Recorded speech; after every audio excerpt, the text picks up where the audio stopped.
الزمالك بكره عنده ايه؟ ماشي معلش. الزمالك بكره عنده ماتش مهم مع زيسكو، وهذا هو التشكيل المتوقع لنادي الزمالك امام زيسكو غدا، او ده التشكيل اللي انا عايزه، وهو عواد، فتوح، الونش، حسام عبد المجيد، عمر جابر، دونجا، قدامه عبد الله السعيد وناصر ماهر، وعندك اخوان الفينا وادم كايد، وقدامه مريي دباغ. اي اختراع في التشكيل يعني بلاش منه. انت كده كده عندك محمد اسماعيل مصاب، بنتايج مصاب، فيعني ايه الدنيا اصلا بايظه خلقه.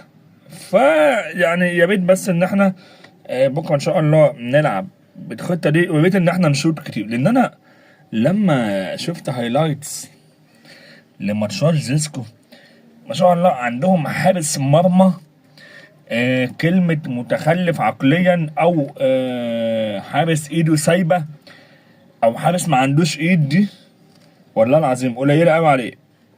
حارس قمة العبث الحراسي، يعني مش طبيعي، يخش فيه جوان عبيطة وسهل انك تشوت عليه من بعيد علشان تسجل فيه هدف. وطبعا هم اصلا زيسكو دول بيلعبوا 4-1 الخطة اللي بتسيب مساحات ما بين الديفندر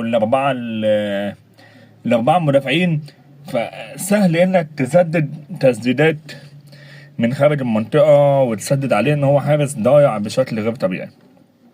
أتمنى الزمالك بكرة يكسب، لازم الزمالك بكرة يكسب. أنت جاي من خسارة قدام منافسك المباشر في كاس سوبر، مدير فني مؤقت، وإن كنت لا أتمنى استمرار كابتن أحمد عبد الرؤوف، أتمنى إن هو يخلص الماتشين دول ويتوكل على الله ونجيب إحنا مدير فني أجنبي. وإن كنت أتمنى إنه يكون جوميز، لأن جوميز برضه خسر النهارده من الهلال السعودي. الهلال كان بيلعب ب10 لعيبة وخسر منه، فأعتقد إن الطريق لإقالة جوميز قريب يعني. فربنا يكرم إن شاء الله والزمالك يقدر إن هو يكسب بكرة، ولو أي تحديثات ظهرت هنطلع نعمل شوف على هذه التحديثات. السلام عليكم.